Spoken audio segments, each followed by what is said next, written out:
So what are the 10 possible positive and negative reasons to sell to an iBuyer or an investor? Let's start with the negative ones. Lower offers. iBuyers may offer lower prices for your home compared to traditional market offers. Limited negotiating power. You may have less opportunity to advocate for yourself during that process. Transaction fees. iBuyers may charge transaction fees that can be higher than traditional real estate agent commissions. Inspection and repair costs. iBuyers could require repairs and charge you for them, or they may charge you things at the close. You have to be tricky about that stuff. You have to be aware of them, whether or not they're disclosing that stuff. Closing costs. You may still be responsible for some closing costs. Not all iBuyers and investors will cover it. Limited market exposure. Selling to an iBuyer may limit your home's exposure to potential buyers on the open market. Lack of transparency. iBuyers or investors may use an automated valuation model that lacks transparency or that are not as accurate as a traditional home appraisal or broker price opinion. Potential fraud. iBuyers may not have the same level of oversight and regulation as traditional real estate agents and brokers, making them more susceptible to fraudulent practices. As a traditional real estate agent, I know I have a standard I have to practice in order to keep my realtor license. Limited personal touch. Investors or iBuyers may not offer the same level of personal attention or guidance as a traditional real estate agent. You could have less control over the process. When you sell to an iBuyer or an investor, you may have less control over the process than you would if you're selling through a traditional real estate agent. Usually because they offer a take it or leave it offer, because that's the only way it'll work for them. And oftentimes it's less, right?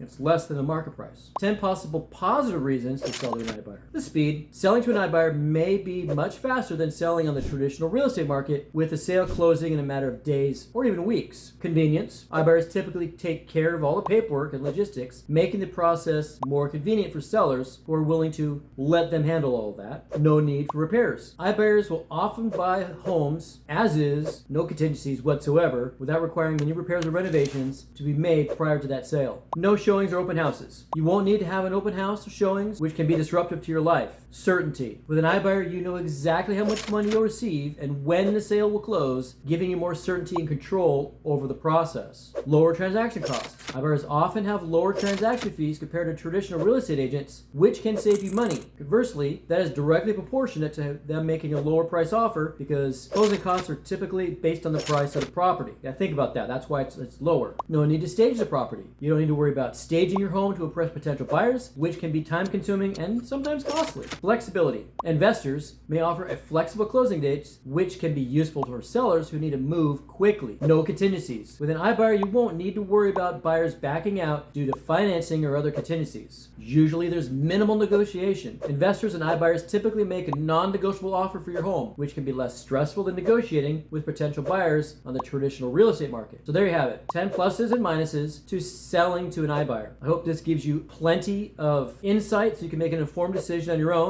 If you have any questions, as usual, feel free to reach out and ask me. Give me a call. I'd love to discuss it, and I'm willing to offer a free home evaluation. So thanks for watching. Bye.